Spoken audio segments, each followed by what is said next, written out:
আনন্দে বন্দি দীনবন্ধু তোমার রাঙা পায়।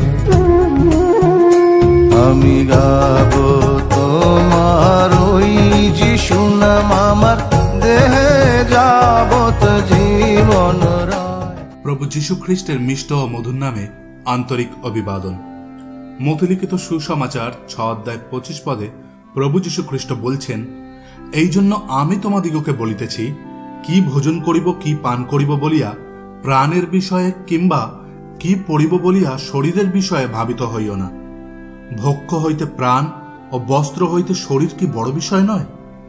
মানুষের জীবন ভোজন ও বস্ত্র কেন্দ্রিক হয়ে পড়েছে। তারা জীবনের অর্থই বোঝে না।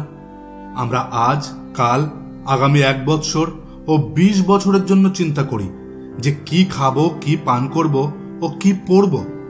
কিন্তু মানুষের জীবনের প্রকৃত সমস্যা এগুলি নয়। সমস্যা হলো পাপ।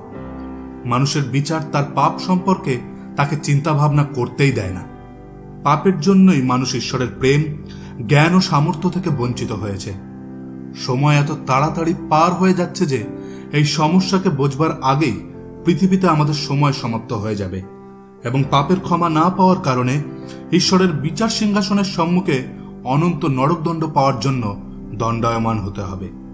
কিন্তু যে ব্যক্তি প্রভু যীশু খ্রিস্টের ক্রুশীয় বলিদান ও পুনরুত্থানে বিশ্বাস রাখে, সে ঈশ্বর থেকে পাপের ক্ষমা লাভ করে ও অনন্ত জীবনের অধিকারী হয়।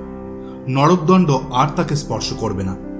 মানব জীবনের সব থেকে বড় সমস্যা থেকে আপনিও যেন মুক্ত হয়ে যান, ঈশ্বর আপনাকে অনুগ্রহ করুন।